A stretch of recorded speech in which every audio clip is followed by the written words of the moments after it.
Muy buenas tardes, Dios les bendiga. Me da muchísimo gusto poder compartir con ustedes esta serie que hemos titulado El Apocalipsis ya llegó y no es el coronavirus. Con la ayuda del Señor y por supuesto basados en la palabra de Dios, trataré de explicar con todo detalle acerca de por qué el Apocalipsis ya llegó y la iglesia sigue dormida. La iglesia quizás lo sigue esperando eventos para por fin consagrarse. Así que le voy a pedir que me acompañe en esta primera lección. Tendremos solamente la introducción acerca de este tema, de esta serie. Y conforme vayamos avanzando cada una de las lecciones, iremos descubriendo el por qué el Apocalipsis ya llegó. Muy bien. ¿Estará usted de acuerdo conmigo que a lo largo de la historia nos hemos dado cuenta cómo algunos pasajes que han estado escritos en la Biblia desde hace años atrás, 2000 años en el caso particular del Apocalipsis, cómo cada vez los hemos podido entender mucho mejor debido a los momentos y al tiempo que nosotros estamos viviendo? No me dejará usted mentir. Este año 2020 el mundo ha vivido una situación que nunca antes se había vivido a raíz de esta pandemia llamada coronavirus.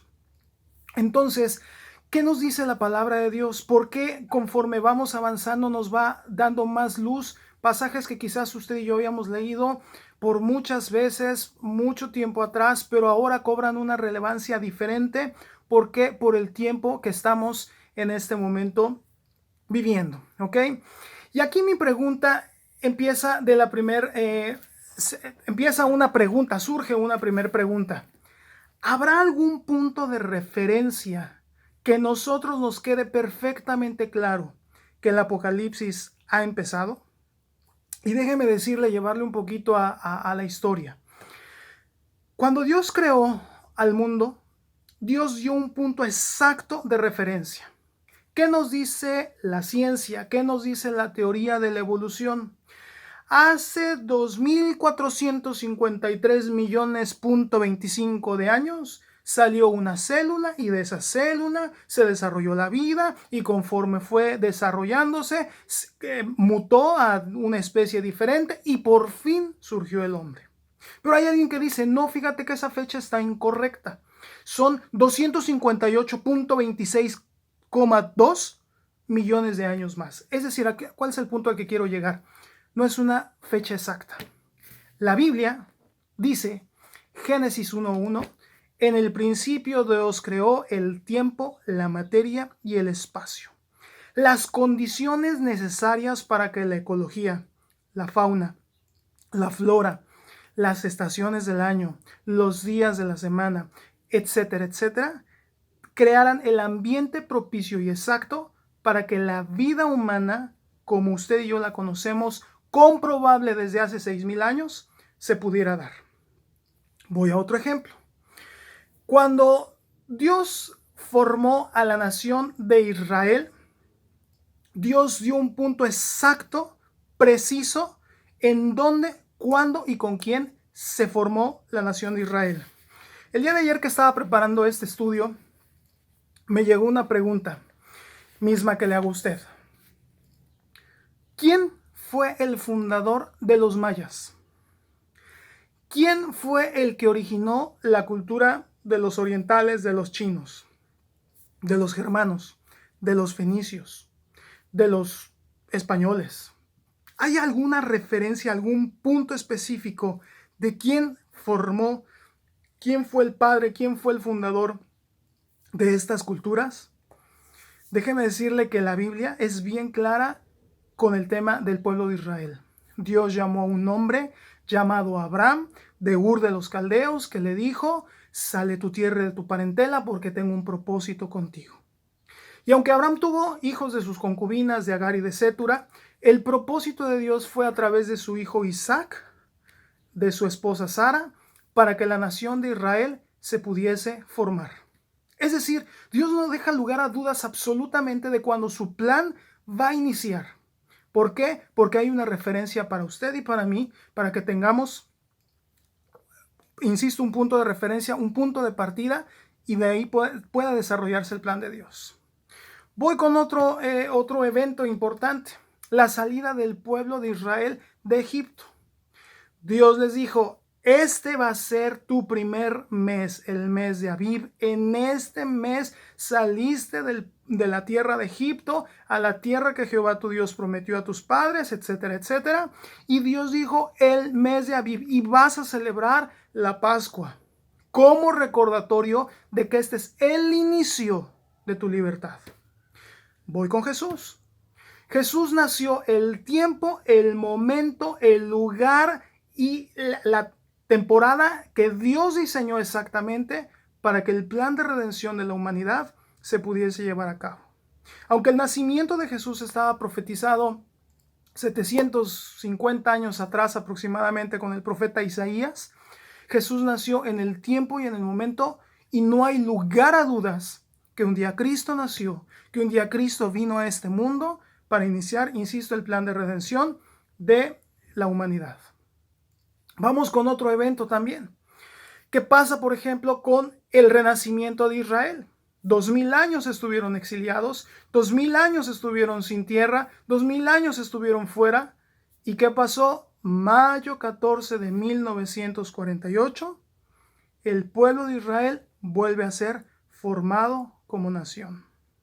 Quizás habría más ejemplos que nosotros pudiéramos hablar, pero me parece que con esto son suficientes para que podamos entender que siempre en el plan de Dios hay un punto de partida. Vamos ahora con los juicios. ¿Qué pasó con el diluvio? Dios le dijo a Noé: prepara un arca de ciertas dimensiones porque viene un juicio sobre la tierra. La gente que vivió el tiempo de Noé y que vio el arca no tuvo una sola duda o no tuvieron una sola excusa para decir: yo jamás me enteré. Dice la Biblia que Noé les predicaba y que se burlaban de él. ¿Cómo que viene un diluvio? ¿Cómo que viene lluvia? Para usted y para mí esas palabras tienen un sentido perfecto, pero para ellos no, porque dice la Biblia que no había llovido. Pero sin embargo la palabra de Dios se cumplió y el punto de partida fue el inicio de la construcción del arca. ¿Qué pasó de igual manera con la salida del pueblo de Israel? Su salida empezó con 10 plagas que ellos tuvieron que ver, que ellos vivieron. Algunas de ellas las sufrieron, otras no. Pero ahí está el punto de partida. Dios libera a su pueblo a través, dice, con mano poderosa, y lo saca a la tierra prometida. Entonces aquí viene la pregunta: ¿cuál sería la razón o la causa para que nosotros pudiésemos entender, o el punto de partida de que el Apocalipsis ha empezado? Le voy a invitar a que vayamos a la palabra de Dios y nosotros, a través del estudio y a través de algunos pasajes que le voy a pedir que usted busque con calma en su casa, me pueda acompañar. Le voy a pedir por favor que me acompañe primeramente al libro de los Hechos, capítulo 2, versículo 17. Y lo voy a leer. Dice a partir del versículo 17, repito, Hechos 2. Y en los postreros días, dice Dios, derramaré de mi espíritu sobre toda carne. Esto usted lo recordará perfectamente. Este es el advenimiento del Espíritu Santo sobre Pentecostés, que de hecho, por ejemplo, también ese es otro punto de partida. El Pentecostés inició exactamente 50 días después de que Jesús ascendió, con el derramamiento del Espíritu Santo. Y dice que hubo temblor, que hubo como un viento recio y que se veían como lenguas repartidas de fuego sobre los que estaban reunidos en ese aposento alto. No hubo lugar a duda. No hubo de que pues ya vino y no me enteré, a qué horas llegó y no supe. No, hubo un evento particular para que entonces nosotros pudiésemos comprender y entender que el advenimiento del Espíritu Santo estaba ya sobre nosotros. Pero perdón, regreso al pasaje. En los postreros días derramaré, dice Dios, de mi espíritu sobre toda carne. Esta profecía está en el libro de Joel, capítulo 2, versículo 28. Sigo leyendo. Y vuestros hijos y vuestras hijas profetizarán, vuestros jóvenes verán visiones y vuestros ancianos soñarán sueños. Y de cierto sobre mis siervos y sobre mis siervas en aquellos días derramaré de mi espíritu y profetizarán. Y aquí viene lo interesante. Versículo 19. Y daré prodigios arriba en el cielo y señales abajo de la tierra. Abajo en la tierra, sangre y fuego y vapor de humo. quiero que empecemos a escudriñar de alguna manera esto, porque nos va a dar luz para poder formar una base para el estudio que tendremos a lo largo de esta serie. Versículo 19. Y daré prodigios arriba en el cielo y señales abajo en la tierra. Esta palabra prodigios en el griego es una palabra que tiene que ver con maravillas. La palabra es teras en el griego. Dice, son maravillas. Dice, haré maravillas arriba en el cielo y señales abajo en la tierra. Muy bien. Aquí en la tierra, usted y yo es muy palpable, y si no los vivimos nos enteramos de los terremotos o temblores que ha habido. ¿Está usted de acuerdo conmigo? Particularmente yo viví el temblor del 85 en Ciudad de México. No me lo contaron. Quizás usted no lo vivió, pero se enteró. Todos nosotros nos enteramos de los tsunamis que hubo tanto en Indonesia 2000 años atrás, como el de Japón hace también algunos años atrás. No lo vivimos, pero nos enteramos, ¿ok? De igual manera nos hemos enterado de los incendios, por ejemplo, que hubo en el Amazonas, que hubo en Australia. Quizás nosotros no lo vivimos, algunos de ustedes posiblemente, pero nos enteramos. Es decir, hay señales en la tierra que fueron absoluta y totalmente palpables, porque insisto, si usted y yo no los vivimos, sí nos enteramos por medio de las noticias. Después dice que, versículo 19, regreso, que habría también prodigios en el cielo. En el libro de Joel les relataba que esta profecía está tomada del libro de Joel 2:28. La palabra que usan en hebreo para cielo es la palabra Shamé. S-H-A-M-E de Eduardo. Esta palabra Shamé quiere decir o se refiere a al lugar donde están las nubes o donde están los astros, ¿ok? Entonces, también nos enteramos de ese tipo de señales, de ese tipo de prodigios. ¿Cómo? Pues hemos visto los eclipses lunares, hemos visto los eclipses solares, hemos visto las lunas rojas, las lunas de sangre, la luna azul, la luna, etcétera, etcétera. Esas señales nosotros las podemos ver. Hasta aquí está ahora usted de acuerdo conmigo. Pero déjeme decirle que aquí en el libro de los Hechos, la misma palabra que utiliza haré prodigios en el cielo, esa palabra cielo, es la palabra en griego ouranos. Y ouranos también significa el lugar donde Dios vive. No me crea a mí. Si usted tiene su concordancia Strong, yo le invito a que busque, que coteje lo que le estoy diciendo. Quiere decir entonces que va a haber prodigios en la tierra, ya explicamos que nosotros nos enteramos o los vivimos, que va a haber prodigios en la atmósfera en donde se mueve el sol y la luna, que nos podemos enterar, pero también va a haber maravillas en el cielo, en el Uranus donde Dios vive. Y aquí la pregunta es, ¿y esos cómo nos vamos a enterar? Esos, ¿cómo vamos a saber de su existencia? Y quizás alguno diga, es que allí en lo que tú acabas de leer, en el libro de los Hechos, dice que veríamos visiones y soñaríamos sueños. Eso es como nos vamos a enterar de lo que está pasando en el Uranus. Déjeme decirle que eso es un error. Absoluta, total y cabalmente. No podemos guiarnos por sueños, no podemos guiarnos por lo que ayer vi, porque el Señor me habló, porque el Señor me reveló. Si nuestra confianza, si nuestra dependencia de Dios no es en su palabra, la Biblia dice que esta es la palabra profética más segura a la cual deberíamos estar atentos como una antorcha que nos alumbra. Salmo 119, 105 dice, lámpara es a mis pies las visiones, así dice. No, perdón, lámpara es a mis pies los sueños. No dice así, dice, lámpara es a mis pies tu palabra y lumbrera mi camino.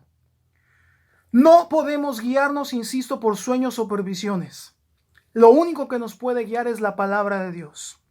Entonces, debe de haber algo dentro de la palabra de Dios que nos permita asomarnos a esas visiones, a esos eventos, a esos prodigios que hay en el cielo, para que entonces usted y yo tengamos absoluta seguridad de que si está en la palabra de Dios, va a suceder. Si fue en un sueño, si fue en una revelación, si se le apareció Cuauhtémoc, si se le apareció San lo que sea, discúlpeme, no lo puede dar como cierto, ni puede darlo que viene exactamente de Dios. Tenga cuidado. Eso será en otro tema porque no quiero tomar ahorita mucho tiempo. Entonces, regreso al punto.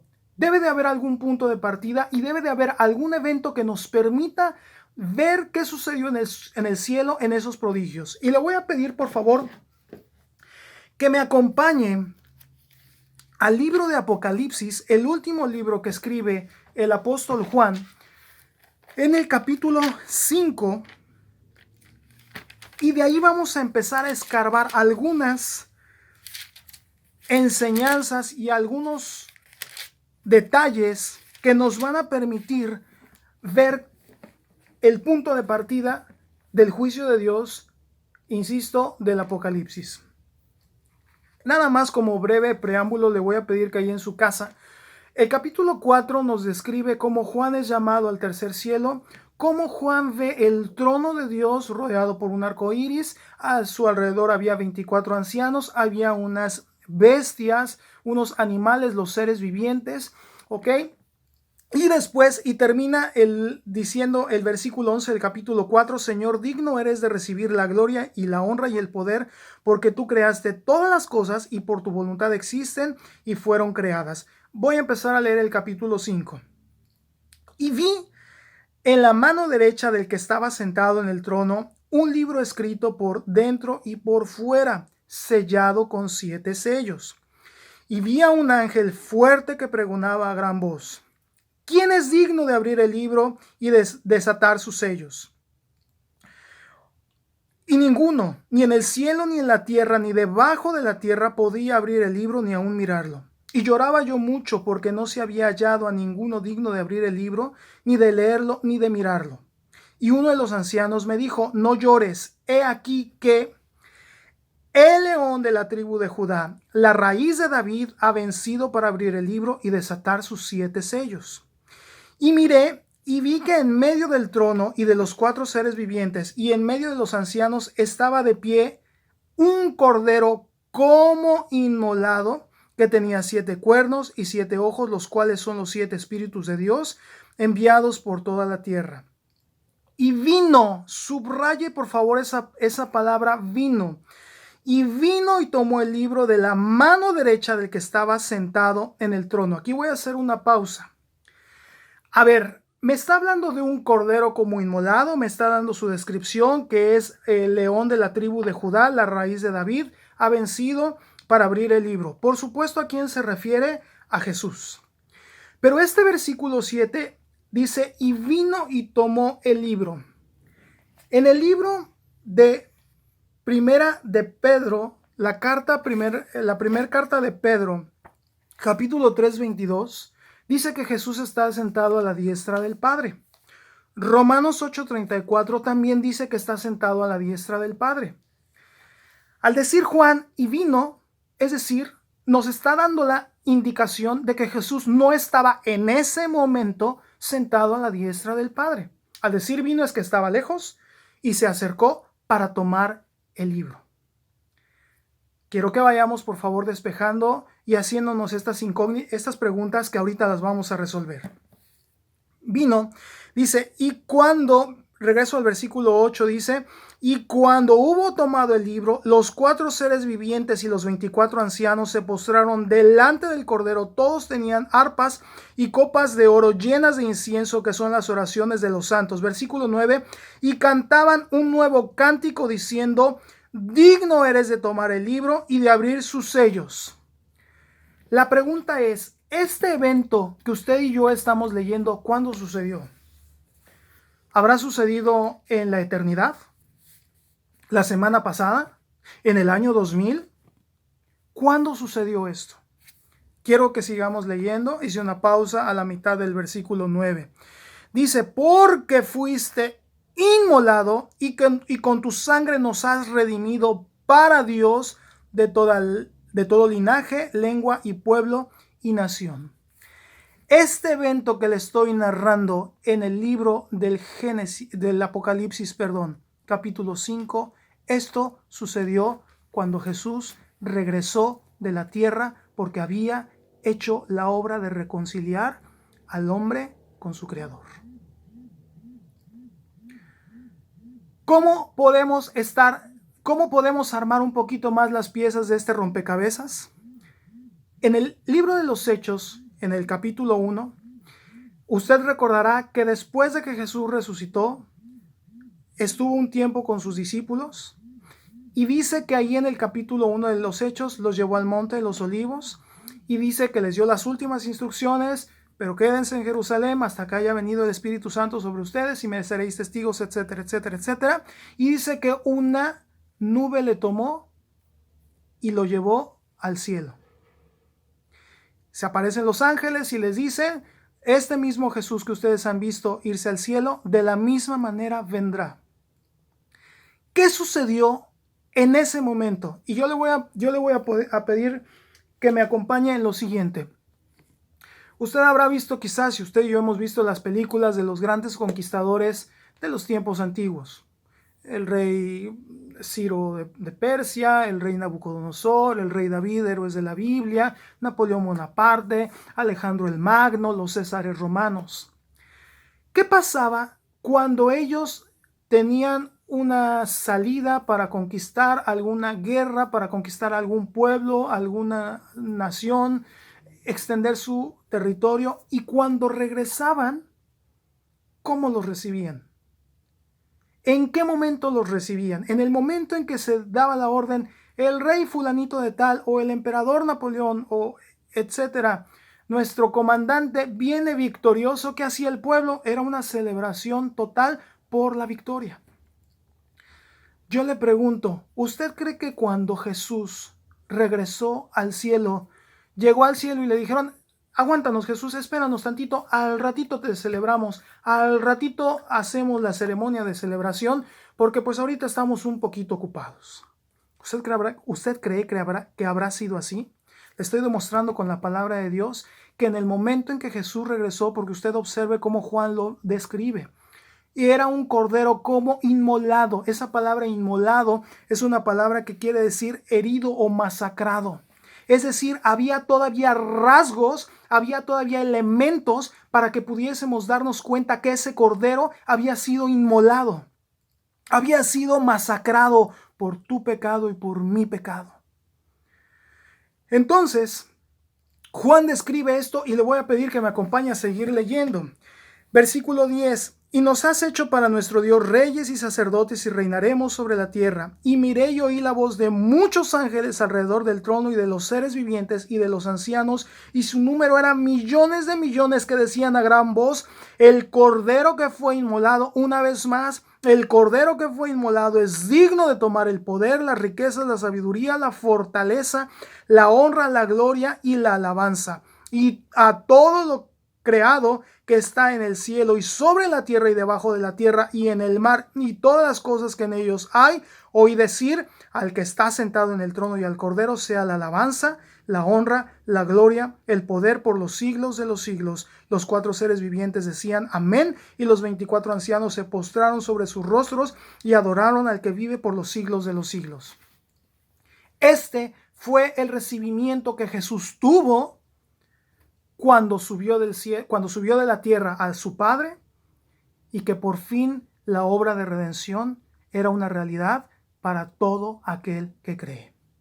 Para terminar, le voy a pedir por favor que me acompañe a la carta de Pablo a los Filipenses, capítulo 2, versículo del 5 en adelante. Mientras vimos esta parte, aquí vamos a ver un detalle específico de lo que sucedió también en ese momento. Y lo leo. Haya pues en vosotros este sentir que hubo también en Cristo Jesús, el cual siendo en forma de Dios, no estimó el ser igual a Dios como a cosa que aferrarse, sino que se despojó a sí mismo tomando forma de siervo, hecho semejante a los hombres, y estando en la condición de hombre, se humilló a sí mismo, haciéndose obediente hasta la muerte y la muerte de cruz. Todo esto sucedió aquí en la tierra. Pero quiero que vea por favor adelante. Versículo 9. Por lo cual Dios también le exaltó hasta lo sumo y le dio un nombre que es sobre todo nombre, para que en el nombre de Jesús se doble toda rodilla de los que están en los cielos y en la tierra y debajo de la tierra, y toda lengua confiese que Jesucristo es Señor, para gloria de Dios Padre. Lo voy a leer, este mismo pasaje, en la revisión, en la versión NVI, si es correcto, en la versión NVI. Y quiero que lea y quiero que ponga atención, por favor. Dice, versículo 5. La actitud de ustedes debe ser como la de Cristo Jesús, quien siendo por naturaleza Dios, no consideró el ser igual a Dios como algo a que aferrarse. Por el contrario, se rebajó voluntariamente y tomando la naturaleza de siervo y haciéndose semejantes a los seres humanos, y al manifestarse como hombre se humilló a sí mismo y se hizo obediente hasta la muerte y la muerte de cruz. Por eso Dios lo exaltó hasta lo sumo y le otorgó el nombre que está sobre todo nombre, para que ante el nombre de Jesús se doble toda rodilla en el cielo y en la tierra y debajo de la tierra, y toda lengua confiese que Jesús es el Señor, para gloria de Dios Padre. Acabamos de ver que en el cielo hubo una ceremonia de recibimiento increíble. ¿Por qué? Por nada más y la simple y sencilla razón de que el hombre que estaba separado de Dios, Romanos 3:23, por cuanto todos pecaron, están separados de la gloria de Dios. Por fin había alguien que ningún querubín, ningún serafín, ningún ser viviente, ningún anciano, ninguno de los que están cerca del trono de Dios podía conseguir. Solamente Cristo Jesús, Dios mismo hecho hombre, viniendo a morir por tus pecados y por los míos.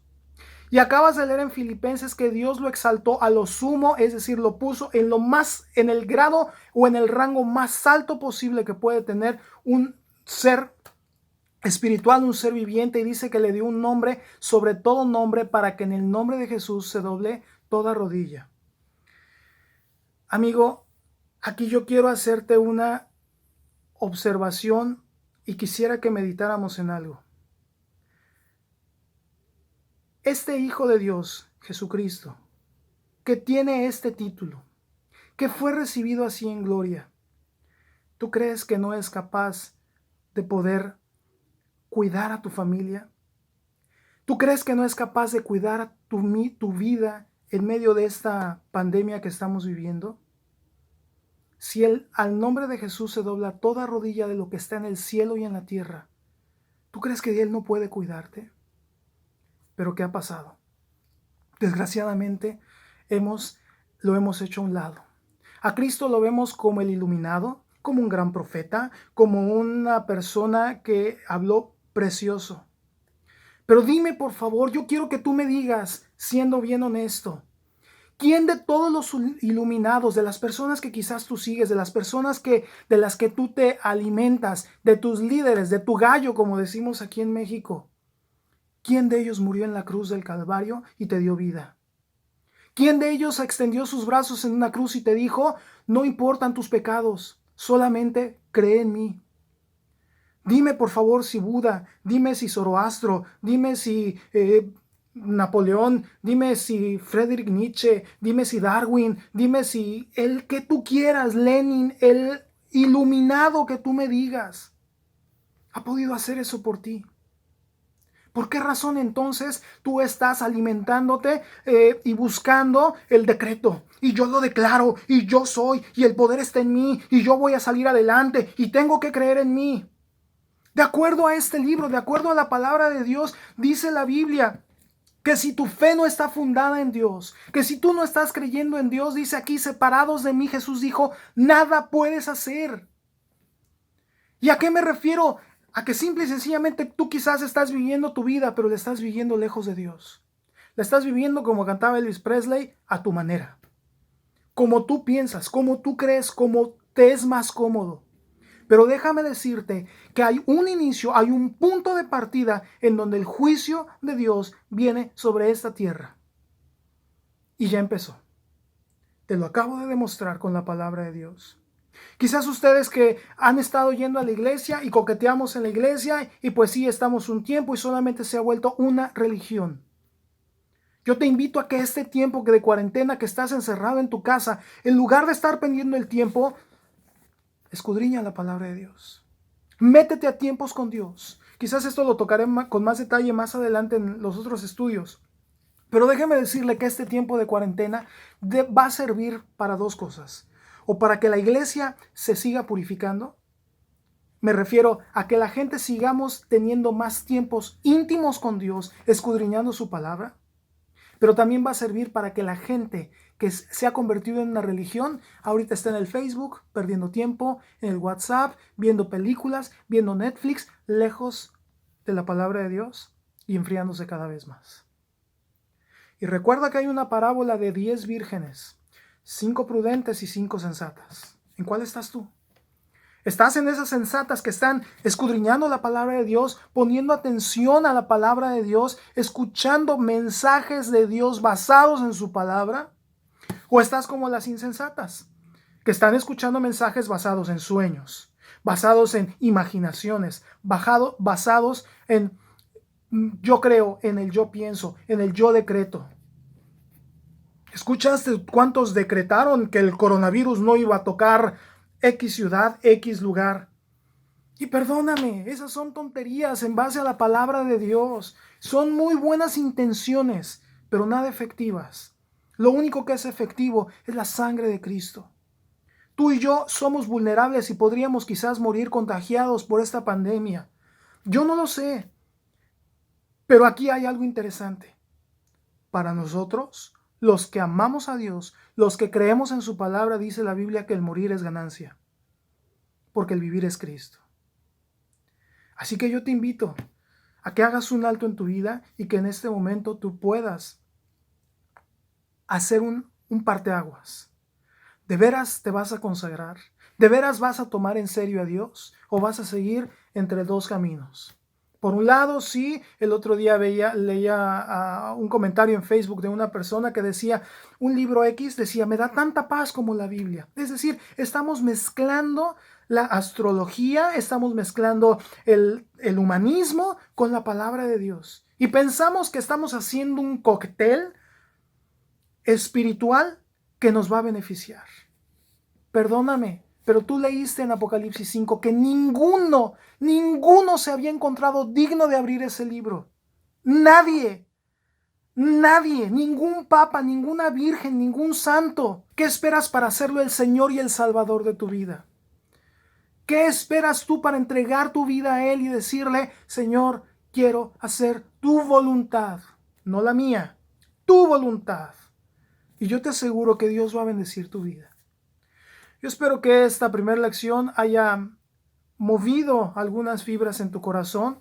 La siguiente lección empezaremos a ver qué sucedió después de ese evento, por qué el Apocalipsis ya empezó. Pero yo espero que tú tengas la mejor elección y elijas a Cristo en tu corazón. Adelante, si tú quieres seguir confiando en los santos, si tú quieres seguir confiando en ti mismo, si tú quieres seguir confiando en lo que dice Doña Pachita, Nostradamus, estos visionarios, es más, en Los Simpson, sigue creyendo, no te preocupes, pero la verdad está aquí. La mentira es todo aquello que no está basado en la palabra de Dios. ¿Por qué? Porque te demostré, Dios ha sido muy claro en el principio de sus planes. Así que yo te ruego y yo te pido, y ahí es ya decisión tuya, por quién te vas a decidir. Dios les bendiga y nos vemos muy pronto. Gracias.